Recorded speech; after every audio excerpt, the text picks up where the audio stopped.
Welcome to Small Business, Big Network, the podcast for small business owners who want big results from their networking. I'm Liz Drury, a freelance voiceover artist who knows that if you're not working, then networking could help. Robyn Allen is a personal insurance specialist and lover of LinkedIn and TikTok.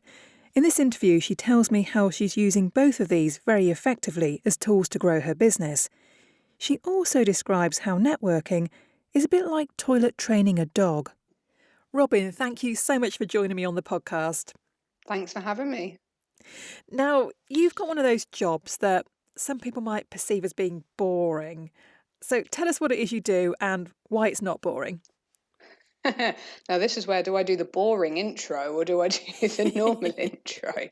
Well, the sensible grown-up introduction is that I am an insurance advisor who helps people specifically with their personal insurances. So the life insurance, critical illness, income protection, and the things that they don't want to talk about really, because we don't want to think about the what ifs. But my current introduction is basically I talk to people about life, death, and everything in between, because somebody needs to have these conversations, because if we don't, we're not prepared. Yeah, I think those are all things that we know we need, but we don't want, like you say, we don't want to talk about it.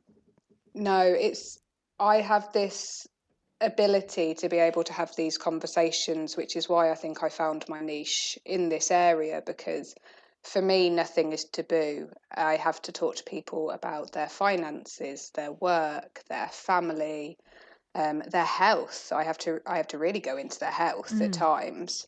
And some people take a while to warm up and be able to be open about something they don't talk about on a day-to-day basis because they want to hide it, or it worries them if people know these things about them.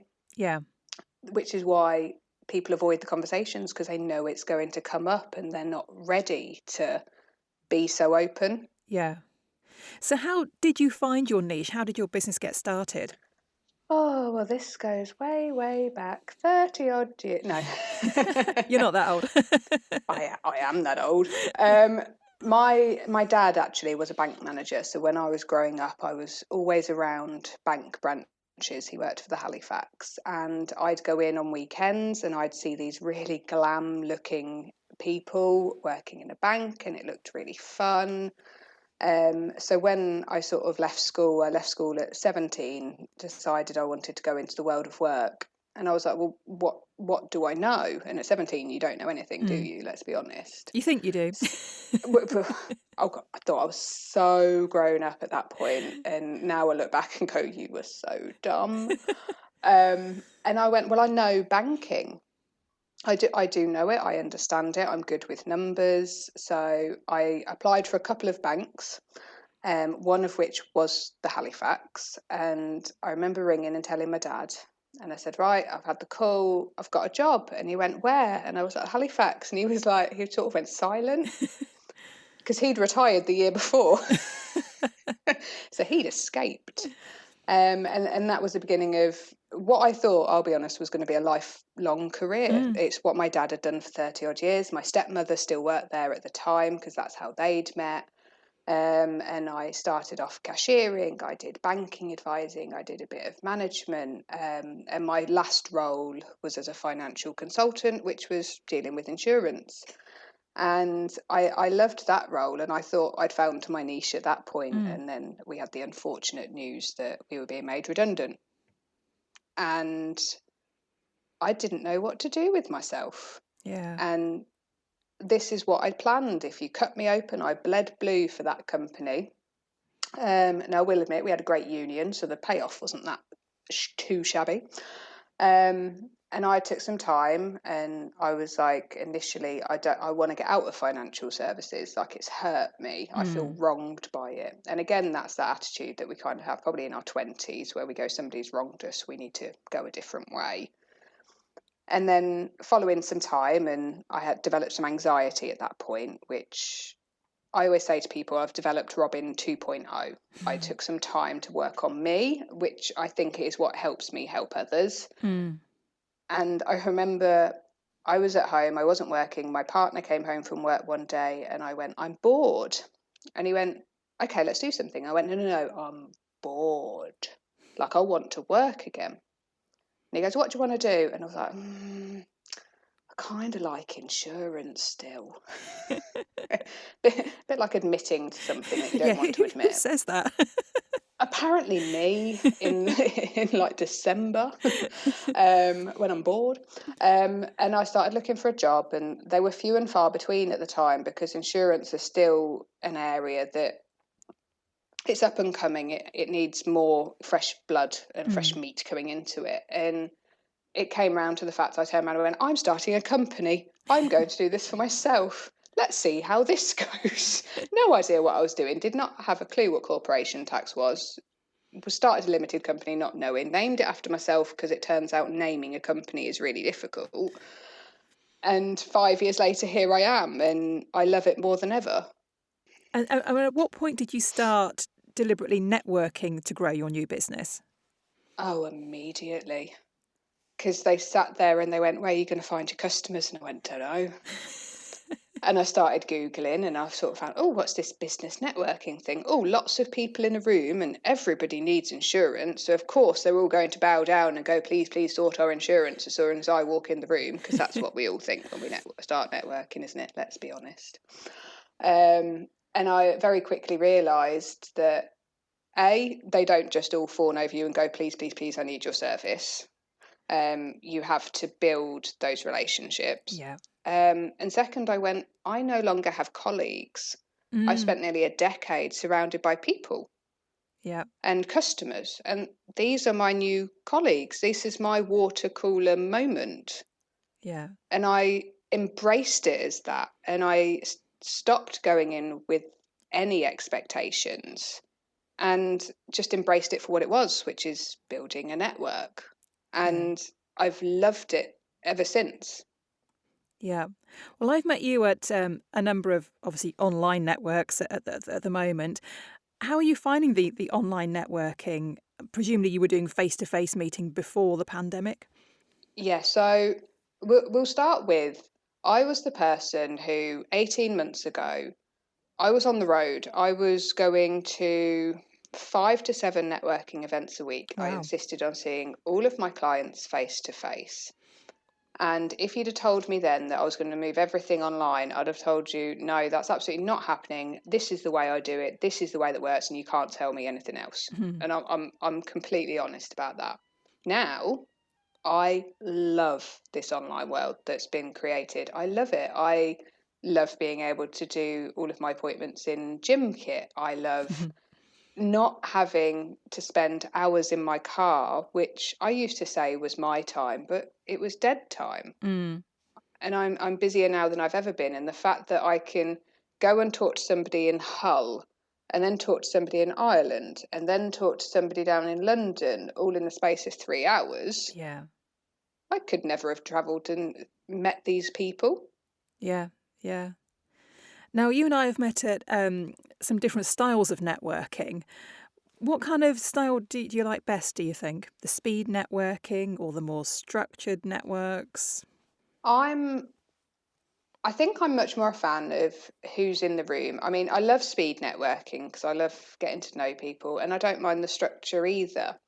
What I'm a big fan of is the people in the room, because for me, it is all about the people and those that come across as really authentic, really fun, and like somebody that you're like, oh, I'd want to go and grab a coffee or a drink with you. I want to talk to you more. Now, you're also very good at using the likes of LinkedIn and more recently TikTok. So tell me about what you're doing on there. Being a prat. Basically. No, I'd always said to myself, I need to spend more time on LinkedIn. I need to film some videos and things like that. And I did start doing it more in 2020 because obviously the world had changed. And I started to look at TikTok and I thought, is this a tool I can use for business, or am I pushing it too far? Because throughout 2020, I kind of tried to introduce more of my own personality into what I was doing and focus less on what people thought an insurance advisor should be like, and be more Robyn, Yeah. which is unique, and to say the least. And I discovered TikTok, I think, just before Christmas, and I take 2 weeks off every year at Christmas, New Year, and I just spent 2 weeks looking at it and seeing different types of videos being made and listening to different sounds. And I was like, well, I could do this, and I could incorporate that, and I can show personality with this. And oh God, all other business owners feel this way. That's good. And I just made sort of a solemn vow to myself on the first Monday back in January. I said, I'm going to post a video every single day on LinkedIn, Monday to Friday. And I was like, the only way to do that is it's got to be quick. It can't be I've filmed 10 minutes of footage on my iPad that I've then got to edit and cut. And TikTok is just such an easy editing tool. It keeps everything to under a minute. Some of my videos are less than 10 seconds long. Yeah. But it gets a point across. So I've fallen in love with it, and I encourage every business owner to don't judge a book by its cover. Don't look at sort of what they deem to be silly or young or anything on it. Look at it as, and for what it is, it's an editing tool that gives you a lot of content ideas, so that those that say they're not creative, in inverted commas, it gives you that space to be. I mean, I think your videos are brilliant. They are really creative. They're really funny, and they're just you. They show your personality. And at the end of the day, a lot of people say this, people buy from people. So it's Robyn that they're buying as much as what it is you're selling. No, absolutely. And I've had that said to me more this year from clients than I've ever had it said. I will have a message in my inbox from someone going, I've watched your video. Could you help me with my insurance? And at that point, I always kind of reply going, hi, which video did you watch? And if they're like, oh, you won on life insurance, I'm like, okay. If they're like, yeah, the one where you were dancing, I'm like, okay. Either way, I'll take it just so I know which side of me you've seen. But it's people saying to me, I feel comfortable with you despite the fact I've never met you. I feel like I can trust you despite the fact I've never met you. One person said, I feel like I can trust you and I've never actually heard you speak. Because I'd only watched the videos where I was mute. Yeah, and that just shows the power of the online world, doesn't it? That people are getting to know you, like you, trust you, without ever having met you. Yeah. It brings across the fact that they believe that I'm going to treat them in such a way that they know they're going to understand what I'm talking about. They know they're going to feel confident in what they're doing. And I always end all of my meetings with, have you got any questions, or is there anything else you'd like to know? Thoughts, etc. And most of the time I get, no, you've covered absolutely everything. I had a list of questions, but you've covered it all in a nice, fun way. Like, I have clients apologising because they might have segued off into a conversation about the garden or something, and I'm going, no, don't apologise. I need to know that these things are important, because when we're talking about if something happens, I know that talking about adapting the home to make sure you can still get out to the garden would be important to you. Because that's the level of discussion we need to have. Yeah. Well, I think it's definitely working for you. Yeah, the things you're doing on LinkedIn and TikTok. You pop up in my feed all the time, and I always enjoy a Robyn video. It's when people go, I keep seeing you on my feed and we're not even connected, so I think we should just connect at this point. And I'm like, hi, sorry. Welcome to the madness. I apologise in advance. That's a good position to be in. So I was having a look at your LinkedIn profile actually before this interview today, and I noticed that you're a non-executive director of the Northants Chamber of Commerce. So what does that mean exactly? Oh, that means we have fantastic Zoom meetings. No, the Chamber of Commerce was something, and again, being honest, I'd only ever heard of it when I was younger through my dad, because he was a bank manager, so he was involved in the Rotary and the chambers and things like that. And when I started networking, I met this slightly annoying person called Sunny Singh, and he'll forgive me for saying that because he knows I'm only messing. And he was part of the Northamptonshire Chamber of Commerce, and I didn't really understand what it was.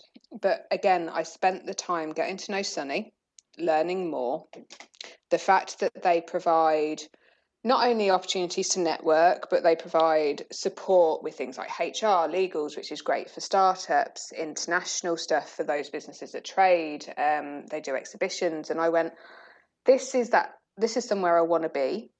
This is somewhere I really enjoy. So I joined as a member, and if there was an event and I could get to it, as long as it wasn't an early morning one, I was there. And it's this great community, especially in Northamptonshire. Sunny's been great. We've got hashtags like hashtag This Is Northants, hashtag Stronger Together. So it really is a community that's been built. And the opportunity came up to apply for a position on the board as a non-exec. And I said to my other half, I said, I feel like a bit of a fraud, because we all have this mild imposter syndrome, don't we, at times? Yep.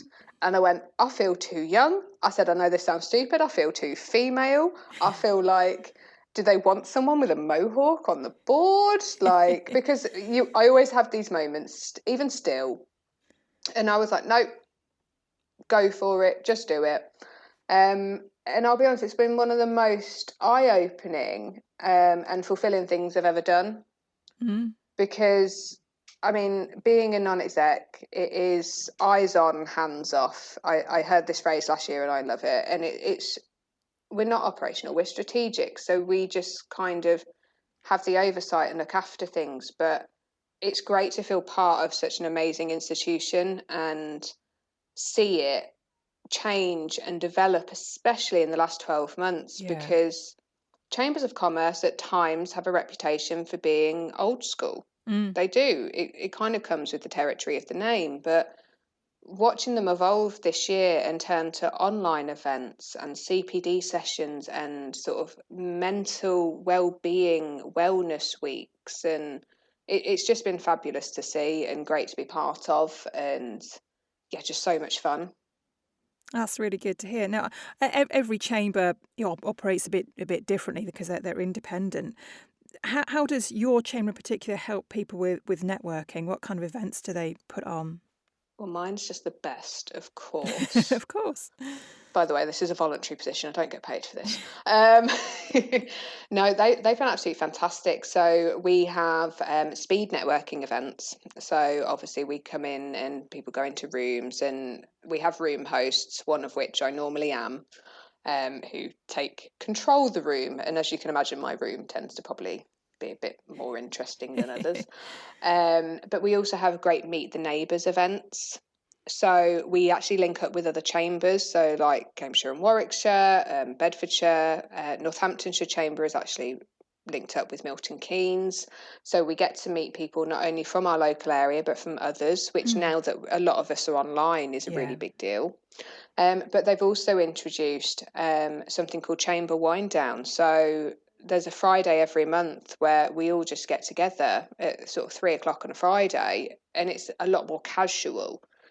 And everyone can just sort of sit around and go, oh, right, that was a bit of a week, wasn't it? Like, we'll talk about what we do, but we're also going to talk about something more relaxed. The last one we did, Kate, that was running it, was asking for Netflix series recommendations. And God, I've never heard so many in my life, because we all do nothing but watch Netflix now, apparently. Yeah, I could do with some recommendations, actually. I've run out of things to watch. Kate has a very long list. I'll get her to send it. Yes, please.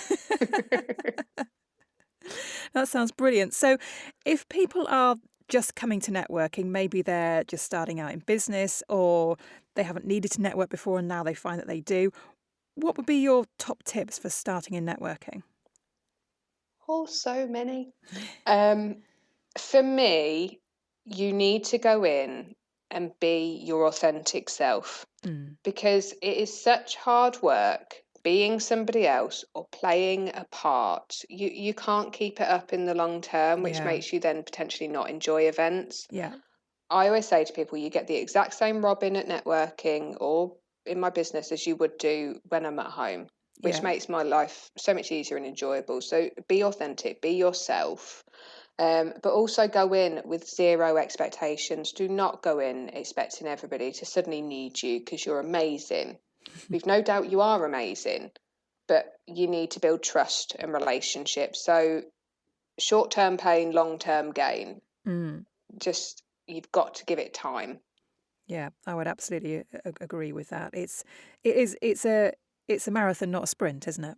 Absolutely. And it's when you see people, and we've all done it, they'll attend a couple of events and then they won't come back. And somebody will go, oh, where are they? And at that moment, someone goes, where are they? You go, oh, this might have been a missed opportunity for you just because you didn't give it that sort of extra one. I'm this person where I'm starting to not feel something, I'll give it one more. Yeah. Because it's always at one more. And the thing that taught me that was my dog that taught me that. And it's the dumbest story. It was when we were toilet training him. And for anybody that's ever toilet trained a dog, you have to take them outside regularly, and then they don't go, and then you bring them back in, and then they do their business straight on the carpet. Yeah. And you're blaming the dog. You blame the thing that's done it. And then I went, no, it's me. I'm bringing him in because I feel a certain way about being outside. Yeah. So I said to my other half, I said, the moment we feel like we want to go inside, we give him an extra 5 minutes. Yeah. Cracked it in a week, and I was like, oh, it was us all along. But it's the same thing. Always give it that extra time. I think that's a brilliant tip. So just finally then, Robyn, where can people find you? What's the best way to get in touch with Robyn? Oh, I'm everywhere. I joke about this, but I feel like I am. No, the best way to connect with me, to be honest, is on LinkedIn. I feel like I live there now. Come and see the videos. Come and get to know me. Feel free to drop me a message. I might not always reply very quickly because I'm constantly on Zoom or podcasts or anything else. I'm making TikTok videos. Making TikToks. There are some days I look at my to-do list and I'm just going to make a TikTok, and then an hour later the to-do list is still there. But no, LinkedIn will be the best place to come and find me, because come and join the community. Come and join in, see what we're up to, and you never know who you might find.